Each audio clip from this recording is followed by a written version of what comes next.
ایک دوست اپنے دوست کے جنازے کو دیکھ کر مسکرایا۔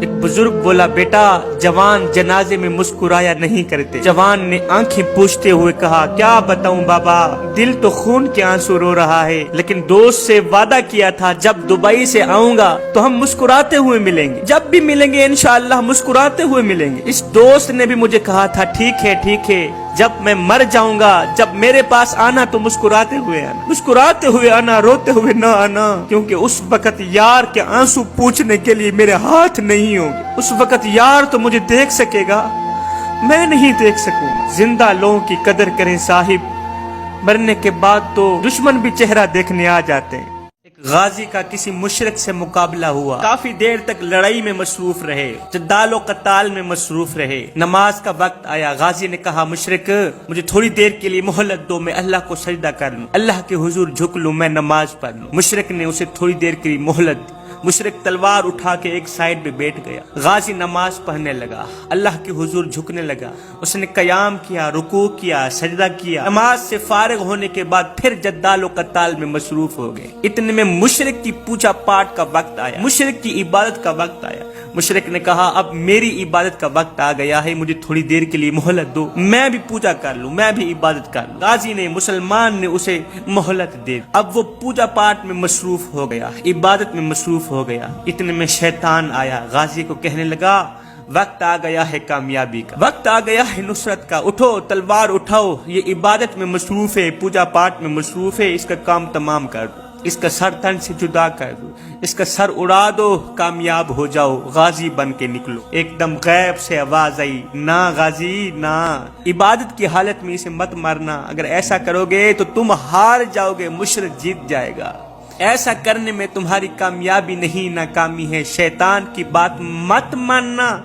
عبادت کے دوران اسے کچھ بھی نہ کہنا، اس لیے کہ نماز کے دوران اس نے بھی تجھے کچھ نہیں کہا۔ غازی نے شیطان کے منہ پر لعنت ماری۔ مشرک جیسے ہی عبادت سے فارغ ہوا، پوجا پاٹ سے فارغ ہوا، پھر جدال و قتال میں مصروف ہو گئے۔ کافی دیر تک لڑائی چلتی رہی۔ اتنے میں مشرک کو غازی کی تلوار کی چھوٹی سی نوک لگی، اسے چوٹ لگی، زمین پر گرا۔ گرتے ہی اس نے کہا، پانی دو، اس نے کہا، پانی دو۔ مسلمان نے اپنی تلوار پھینک دی، غازی نے اپنی تلوار پھینک دی، دوڑ کر گیا، پانی لے کر آیا، مشرک کو پانی پلانے لگا۔ جب مشرک نے پانی پیا، غازی کو تک کر دیکھ کے کہنے لگا، غازی تیرا تو حق تھا، تو مجھے ترسا کے مارتا، تو مجھے پیاسا مارتا، تو مجھے بھوکا مارتا، مجھے ذلیل و خوار کر کے مارتا، تیرا مقصد ہی مجھے مارنا ہے، اور میرے مارنے میں ہی تیری کامیابی ہے، تو الٹا مجھے پانی پلا رہا ہے، تو الٹا مجھے ٹھنڈا پانی پلا رہا ہے۔ غازی نے آگے جو جواب دیا، مشرک کی زندگی بدل کے رکھ دی۔ غازی نے کہا، میرے نبی نے فرمایا تھا، تجھے مارنے میں مجھے اتنا ثواب نہیں ملے گا جتنا ثواب تجھے پانی دینے میں ملے گا۔ تجھے مارنے میں میری کامیابی نہیں ہے جتنی تجھے پانی دینے میں میری کامیابی، جتنی تیری پیاس بجھانے میں میری کامیابی۔ میرے نبی نے فرمایا تھا، اتنا ثواب تجھے مارنے میں مجھے نہیں ملے گا جتنا ثواب تجھے پانی پلانے میں ملے گا، جتنا ثواب تیری پیاس بجھانے میں ملے گا۔ یہ سنتے ہی مشرک مسلمان غازی کے قدموں پہ گرا، قدم چوم کر کہنے لگا، پھر مجھے بھی کلمہ پڑھا دو، تو بھی سچا ہے، تیرا نبی بھی سچا ہے، تیرے نبی کا دین بھی سچا، تیرے نبی کا بیان بھی سچا، تیرے نبی کا فرمان بھی سچا، مجھے اس نبی کا کلمہ پڑھا دو جو نبی کافروں کا اتنا خیال رکھتا ہے، جو نبی مشرکوں کا اتنا احساس کرتا ہے، وہ نبی اپنوں کا کتنا احساس کرتا ہو، جو دین کافروں کا اتنا احساس کرتا ہے، وہ دین اپنوں کا کتنا احساس کرتا ہو۔ صاحب، دین اتنا تلواروں سے نہیں پھیلا جتنا احساس سے پھیلا ہے۔ ایسے ہی ایک شخص ایک عورت سے نکاح کر کے، شادی کر کے عورت کو گھر لے کے آئے۔ جیسے ہی عورت گھر آئی، عورت نے سارے گھر کو جہنم کے گڑھوں میں سے گڑھا بنا دیا۔ گھر میں رہنے والا ہر ایک انسان پریشان ہی پریشان حال دکھائی دینے لگا۔ رحمت کے فرشتے روٹھ گئے۔ اس بدبخت عورت کے آنے سے رزق دینے والے فرشتے روٹھ گئے۔ اب گھر میں رہنے والا ہر ایک انسان دن بدن زوال کی طرف جاتا گیا۔ جیسے ہی اس عورت نے اس گھر پر قدم رکھا، اللہ اکبر، اس شخص کا جو باپ تھا وہ بیمار ہو گیا۔ بیماری دن بدن بڑھتی گئی۔ اب یہ بوڑھا شخص کھانستا تھا، باپ کھانستا تھا، تو اس کی بیوی کو بڑی ہی تکلیف ہوتی تھی۔ نوجوان کی بیوی نے ایک دن کہا کہ